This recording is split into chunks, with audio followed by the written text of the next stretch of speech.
Hi, welcome to our channel where we share the most intriguing stories. You don't truly know what war is until it shows up in a white SUV with a clipboard and a fake smile. I built my home with my own hands on Montana soil. Now a stranger claims it belongs to her grandmother's ghost. This isn't just a land dispute, it's a battle for truth. You don't really know what it means to build a home until you've done it with your own hands. I'm not talking about hiring a contractor or picking out granite countertops. I mean digging fence posts in frozen ground, hauling lumber up a hill at dawn, fixing a busted well pump at 2 in the morning while coyotes howl like it's karaoke night. That kind of home. My kind of home. 20 years ago, I walked away from a perfectly respectable career as an architect in Denver. People thought I'd lost my mind. Maybe I had, but the city drained something out of me. All the glass towers and zoning meetings and overpriced brunches, they didn't leave much room for air. What I wanted, more than anything, was space.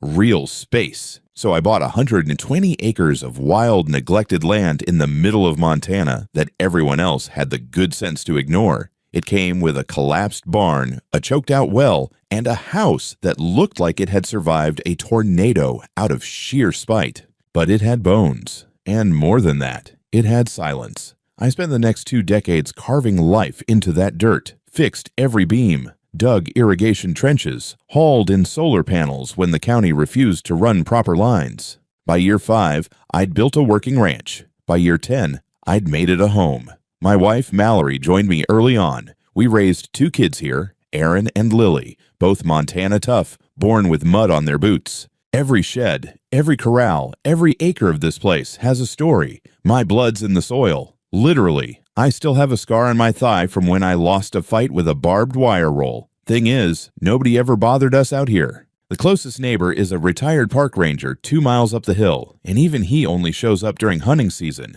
We're not part of any town or subdivision.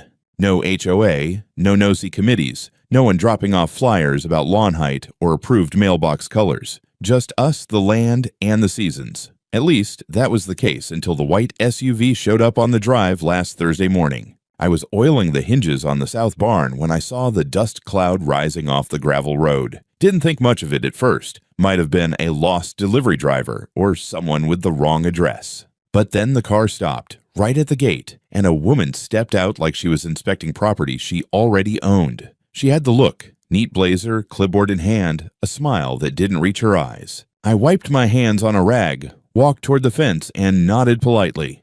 "Can I help you?" That smile tightened. "I'm Karen, president of Echo Ridge HOA." I blinked. Echo Ridge? Never heard of it. She extended a business card through the bars of my gate like it was some kind of warrant. I didn't take it. "We need to talk about this property," she said. Karen didn't wait for an invitation. She unlatched the gate without asking and stepped forward like I was late to a meeting I didn't know was scheduled. I didn't say anything right away. Just held her gaze as she strode up to me with the confidence of someone who thinks the world owes them answers. And probably property. "This won't take long," she said, flipping open the sleek leather folio in her hands. "According to our restoration initiative, your land falls within the historic footprint of Echo Ridge." I frowned. Echo Ridge is 7 miles south. This is private land. Bought it myself in '04. Title, deed, clean chain of ownership. There's nothing to restore here. Karen smiled like a substitute teacher explaining multiplication to a kindergartner. "Actually, that's where you're mistaken. See, my great-grandmother, Edith Drake, was the original owner of a large ranch in this area, established around 1920. We've been conducting historical research and property verification for legacy claims." She pulled out a laminated sepia-tone photograph of a crooked old house. This was her home. "We believe that house is the original structure on your property, renovated without authorization." I stared at the photo, then at her. "Karen, that house in the picture was torn down before I ever stepped foot on this land. What you're looking at is gone. I rebuilt from scratch. Nothing standing here now is from 1920. "But the land," she insisted, tapping her manicured finger against the edge of the photo. "The land is part of our family's legacy. You're occupying it under a faulty transaction. Our HOA has recently passed a measure to begin formal reclamation procedures." "Reclamation," I repeated, my voice low. "This isn't a national park. It's my ranch." She pulled out a few printed documents, grainy photocopies of old maps, census entries, and what looked like a handwritten bill of sale in cursive I could barely read. "There's precedent," she said proudly. "The HOA is advocating for historical restitution. If we work together, we can transition the land peacefully, maybe even let you stay as a tenant until it's formally transferred." I laughed. I actually laughed. "You're asking me to give up my home because of a story about your grandmother and some tea-stained paperwork." Karen's lips tightened. "I'm offering you a chance to avoid legal conflict. Otherwise, the HOA will proceed with filing notice of ownership dispute and initiate corrective action through county channels." I took a step closer. "Let me make this crystal clear. I bought this land legally, every square inch of it. I pay taxes. I maintain it. Your HOA, which I've never heard of until 10 minutes ago, has no jurisdiction here. None." She didn't back down. "That's where you're wrong. The county has already acknowledged our documentation. I'll be back with official notice. But I wanted to speak to you first, out of respect." "Respect," I said, shaking my head. "Respect would be knocking before you walk onto someone's property. Respect would be doing your homework before accusing a man of living in your grandmother's ghost story." Karen closed her folio with a firm snap and turned without another word. She got back into her SUV and drove off in a puff of gravel, leaving the gate swinging gently behind her. I stood there for a long moment, heart pounding, not from fear, but from the sheer absurdity of it all. She wasn't joking. She really believed she could take my ranch. 2 days later, I found a document duct taped to my front gate like a death threat from a corporate intern. The heading read, "Notice of Possessory Violation, Echo Ridge Homeowners Association." There was a waxy, fake-looking seal at the bottom, a barely legible signature from someone claiming to be the historical restitution officer, and language so dense it read like someone swallowed a thesaurus. According to this manifesto, I was now occupying Echo Ridge ancestral territory without formal authorization and had until the end of the month to voluntarily vacate the premises to prevent escalation. It warned of corrective measures, administrative penalties, and, my personal favorite, community-enforced compliance. It ended with the words, "Refusal to cooperate will be interpreted as unlawful encroachment." I stood there in my flannel shirt and work boots, holding this pile of HOA nonsense like it was radioactive. I wasn't sure whether to laugh or light it on fire. Instead, I scanned it, printed 3 copies, and drove straight to the sheriff's office. Sheriff Danner had been around since my kids were in middle school. He was the kind of guy who didn't say much, but when he did, it usually ended arguments. When I dropped the paper on his desk, he raised an eyebrow and read the whole thing in silence. "This legit?" he asked finally. "About as legit as a $3 bill. Echo Ridge is 7 miles south. Their HOA line doesn't come near my fence." He tapped the document. "Karen Drake's name again. She was just here last week. Left a similar notice about a barn outside city limits. County had to shut it down." "So this is her thing now?" I asked. "Claiming everything her great-grandma ever glanced at?" Danner grunted.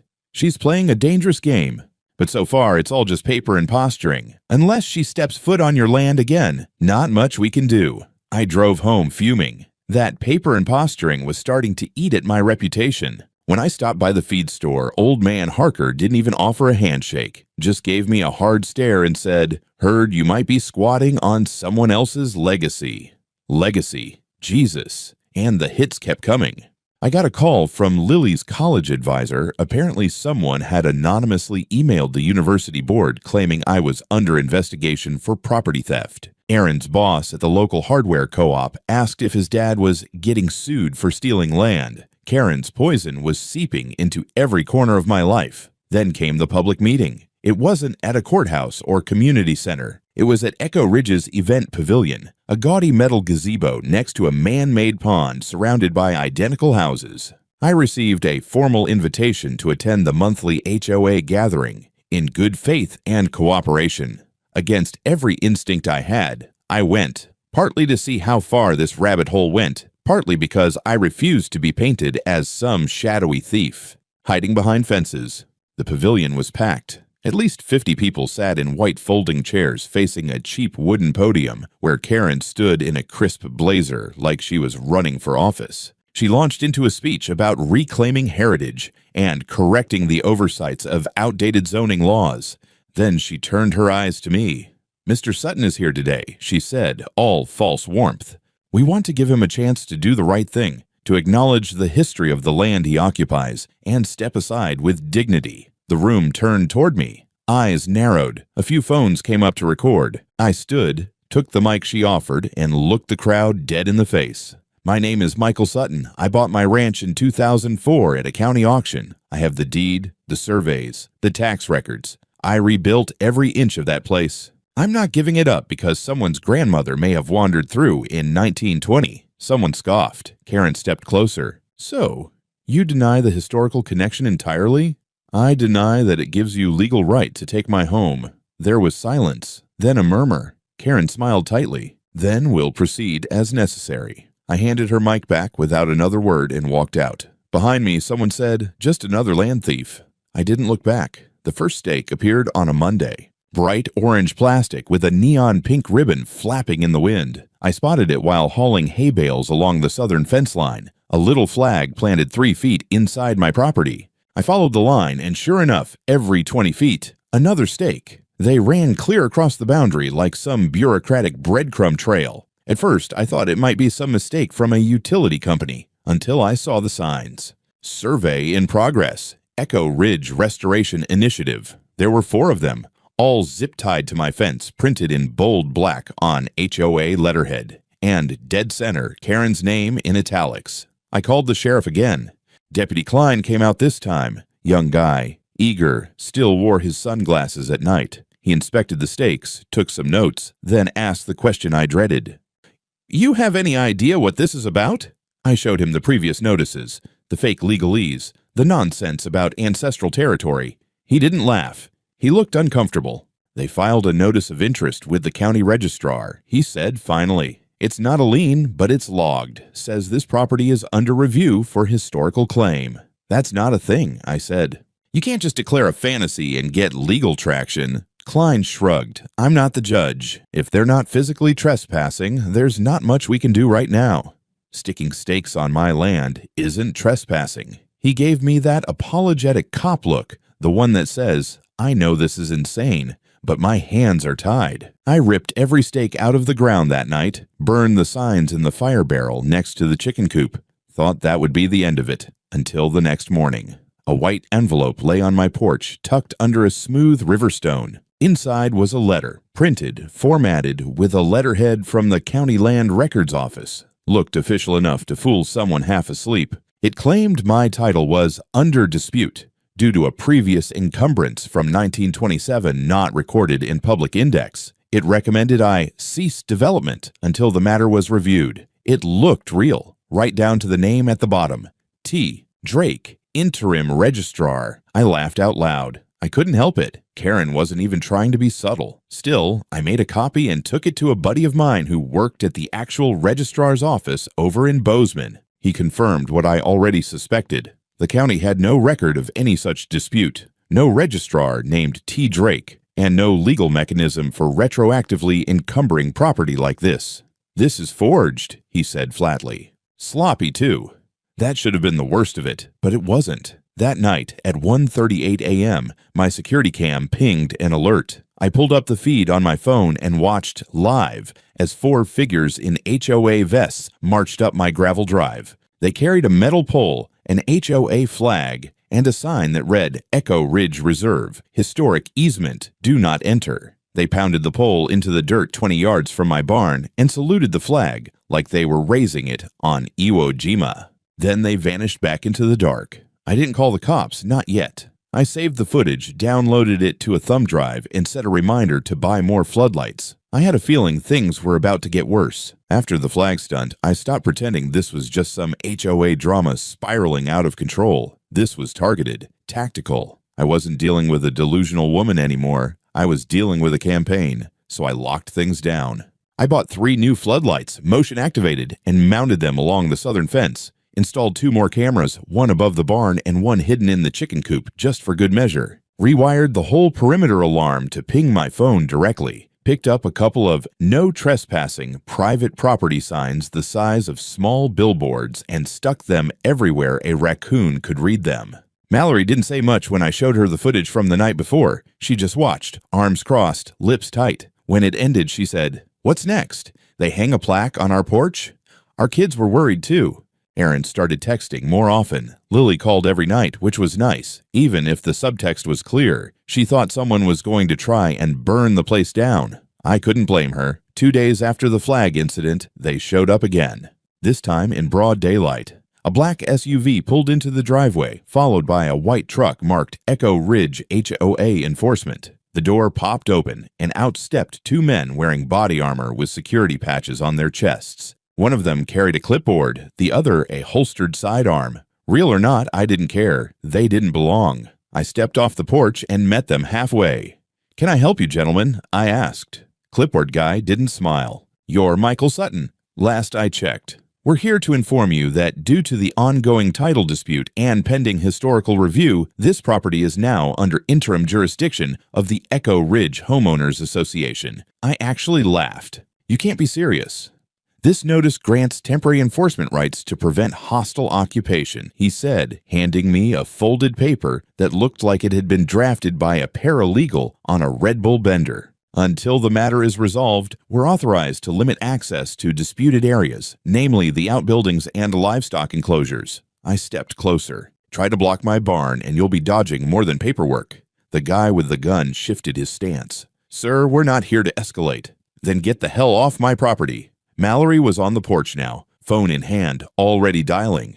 I could hear her talking to the county sheriff before they'd even made it back to their truck. But they didn't leave. Not right away. One of them walked over to the barn and stood by the entrance like a sentry, arms folded, sunglasses reflecting the sky. That was it. I walked past him, opened the barn door, and stepped inside. When I came back out with my post-hole digger slung over my shoulder, he finally moved. Sheriff Danner arrived 20 minutes later, lights flashing. I handed him the fake enforcement order and a flash drive with the camera footage. He took it all without saying a word, then walked over to the men and gave them the kind of stare that makes grown men consider other careers. "You're trespassing," Danner said flatly. "Pack it up. Now." They argued. Of course they did. But within 10 minutes, both vehicles were gone. Danner didn't smile. "You need a lawyer," he said, "and backup cameras. Maybe a dog." "I already got the dog," I muttered. "But yeah, lawyers next." I'd never hired a lawyer before, never needed to, but when the people trying to steal your land start showing up with fake badges and enforcement notices, you stop pretending it'll blow over. Her name was Nina Turner. Sharp suit, sharper voice, 40-something with the posture of a fencer and the eyes of someone who'd watched too many HOA board meetings and lived to tell the tale. She specialized in real estate litigation, boundary disputes, and, as she put it, defending good folks from lunatics with letterhead. We met at her office in Bozeman, where I dumped everything on her desk. The forged notice from T. Drake, the fake survey maps, the nighttime flag-raising footage, and the HOA Goon Squad's daylight debut. She looked through each piece without saying a word. When she finally spoke, it was with that dry amusement lawyers get right before they go for the jugular. "This is either the clumsiest scam I've seen," she said, "or the boldest. Either way, they picked the wrong target." She called in a favor with a private archivist, an old professor-turned-researcher named Albert Roth. Looked like a librarian, but worked like a detective. Within days, he started digging through historical plats, deed transfers, probate files, anything that had dust on it. Turns out, Karen's claims had a big, glaring hole. According to Roth, the property she was referencing, the original Drake Ranch from the 1920s, was located about 5 miles south of my land. The parcel identifier in her own evidence matched a location now submerged under a man-made reservoir, thanks to a federal water project completed in 1958. The original Drake land hasn't existed in 65 years, Roth explained. Even if she had a claim, which she doesn't, it's to the bottom of a lake. That alone would have been enough to stop most people. But Karen wasn't most people, and Nina didn't want to just stop her. She wanted to bury the whole damn HOA. So we dug deeper. Roth found a notarized letter from 1982 where the last surviving Drake heir formally renounced any claims to the disputed region and donated their remaining property rights to the state in exchange for relocation funds. The name matched county records. It was airtight. Meanwhile, Nina confirmed that T. Drake, the so-called interim registrar, didn't exist in any professional registry. No notary license, no affiliation with the county. When she cross-referenced the address on the forged letter, it traced back to a P.O. box in Echo Ridge, and the signature matched Karen's cousin, a failed paralegal who'd once been fined for impersonating a legal officer. It wasn't just fake.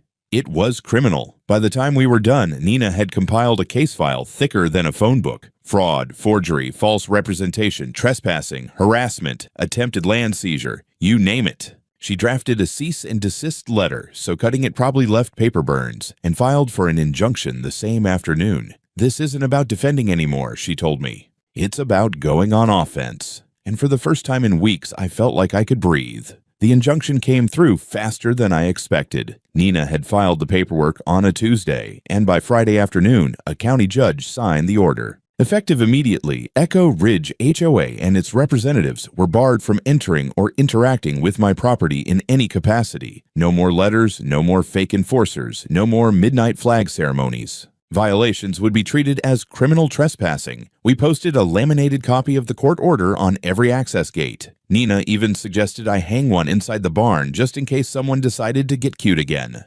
I took it a step further and printed the words "court-protected private property" on a 4x8 plywood sheet and staked it right next to the gravel road. It felt like a win, but it didn't take long for the backlash to start. First came the silence. That suspicious kind, where you know the other side isn't giving up, just recalibrating. Then came the whispers. One of my feed suppliers mentioned a rumor that Sutton bribed a judge. A realtor friend told me Echo Ridge was circulating a memo suggesting I'd used legal intimidation to suppress heritage restitution. It was all vague enough to avoid lawsuits, but sharp enough to stick. Then, the real surprise came. A call from a man named Evan Marsh. "I served on the Echo Ridge HOA board," he said over the phone. "I resigned last week. I think you need to see something. We met at a diner off the highway." Evan was mid-30s, dressed like a guy who used to work tech support but had since switched to landscaping. He slid a manila folder across the table. Inside were copies of HOA meeting minutes, emails between Karen and board members, and an internal memo titled Phase 2, Claim Enforcement Strategy. "This wasn't just about your land," he said. "Karen's been planning a larger expansion. Your ranch was the test case. If it worked, she was going to go after 3 other properties in the county." The documents laid it out in black and white, proposed zoning overlays, drafted enforcement notices, even budget estimates for acquisition incentives. Karen had presented it as restoring historical continuity. Most of the board didn't even read past the summaries. Evan did, and when he pushed back, she accused him of being hostile to community legacy. He walked. She faked votes, he added. We were supposed to approve funds for a new drainage study. She rerouted them to cover legal costs. I passed the folder to Nina that night. Her eyes lit up like she'd just found a loaded gun in a knife fight. "This," she said, "changes everything." By Monday, 2 more HOA members had resigned, both submitting sworn statements that they'd been misled, pressured, and cut out of key decisions. One even claimed Karen had threatened to accuse him of embezzlement if he spoke out. Nina filed those declarations with the court the same afternoon. Karen, meanwhile, went quiet. No new letters, no press statements, no more lawn sign theater, just silence. But it didn't feel like retreat. It felt like a storm pulling back before the sky cracks open. Courthouse mornings have a certain weight to them. Doesn't matter how calm you try to play it, how many times your lawyer says, "We've got this." When you walk through those glass doors and hear your boots echo off the tile, something inside you braces. It's primal. Fight or flight, except now you're wearing a clean shirt and holding a folder. Nina met me at the entrance with a quiet nod. She wore a dark blue suit sharp enough to cut steel and carried a leather binder thicker than a Bible. "You ready?" she asked. "As I'll ever be." The courtroom was already half full when we walked in. A few journalists from the local paper sat in the back, notepads ready. Evan Marsh and the 2 other ex-HOA members were near the front, faces tense but determined. On the other side of the room sat Karen. She wore white, not just a blouse or jacket, a full white pantsuit like she was attending a Hamptons brunch or leading a cult. She had 2 attorneys with her, one young and overly confident, the other older and sweating through his collar. She didn't look at me once. The judge, a no-nonsense woman named Callahan, took the bench and immediately cut through the posturing. "Let's get to it," she said. "I've reviewed preliminary filings. but I want facts on the record. Nina started with a summary of the property history. My purchase in 2004, the deed, the county survey, the absence of any prior claims. Then she introduced Roth, the archivist. He detailed the location of the original Drake property, the flood project in 1958 that submerged it, and the 1982 letter relinquishing all family claims. He even brought maps, clean, precise, highlighted, showing that my ranch and the Drake parcel had never even overlapped. Karen's attorney tried to object. "Obsolete records, Your Honor." Judge Callahan shut him down. "Historical records are the plaintiff's entire argument. Sit down." Then came the footage. Nina played the video from the security cameras, the HOA team sneaking onto my property at night, raising the flag like they were planting it on the moon. The clipboard-wielding enforcers who tried to block my barn. The letter from T. Drake, followed by evidence that the name belonged to Karen's cousin, who, by the way, had conveniently skipped town a week earlier. We presented sworn statements from the former HOA board members, including Evan's testimony about fake votes, budget misuse, and the internal memo outlining a broader property takeover. Karen's side looked like they were unraveling by the minute. Then Judge Callahan turned to her directly. "Ms. Drake," she said, "do you have any legally admissible documentation proving your claim to Mr. Sutton's land?" Karen stood, composed as ever. "Your Honor, I believe that oral history matters. Community memory matters. Just because something isn't in writing doesn't mean it's not real." The silence in the courtroom was thick enough to drown in. "Ms. Drake," the judge said flatly, "this is a court of law, not folklore hour. Sit down." Karen sat. For the first time since this all began, she looked small. Judge Callahan didn't take long. After closing arguments wrapped and everyone had exhausted their theatrical sighs and rebuttals, she leaned back in her chair, steepled her fingers, and stared at us like a teacher, deciding whether to hand out detentions or expulsions. "This court has reviewed all documentation, testimony, and exhibits," she began, her voice even and precise. "The case before us is not only frivolous, but fundamentally deceptive." She turned her gaze toward Karen. "Ms. Drake, your claims are unsupported by law, contradicted by historical record, and bolstered by fabricated evidence and fraudulent representation. Your conduct constitutes abuse of civil process and will be referred to the district attorney for further investigation." Karen didn't move. She stared straight ahead like her brain had left the building 10 minutes earlier. Judge Callahan continued, "The defendant, Mr. Sutton, is the legal and rightful owner of the property in question, Echo Ridge HOA, acting under the leadership of Ms. Drake, engaged in actions that constitute trespassing, harassment, document forgery, and attempted unlawful seizure of private property. I didn't breathe. I don't think anyone did. In addition to the permanent injunction," she went on, "this court orders the dissolution of the Echo Ridge Homeowners Association, effective immediately, on grounds of systemic misconduct and governance violations. All current enforcement actions by the HOA are nullified." A murmur spread through the room. Furthermore, the court awards damages to Mr. Sutton in the amount of $325,000. This includes reimbursement for legal fees, security costs, loss of agricultural revenue, and emotional distress caused by prolonged harassment and reputational harm. Karen's attorney dropped his pen. One of the former board members actually whispered, "Holy shit!" loud enough for the bailiff to glance up. But it wasn't over yet. "As for Ms. Drake personally," the judge said, fixing her with a look that could freeze concrete, "the matter of criminal charges, including fraud, impersonation of public officials, and falsification of legal documents, is now in the hands of the DA.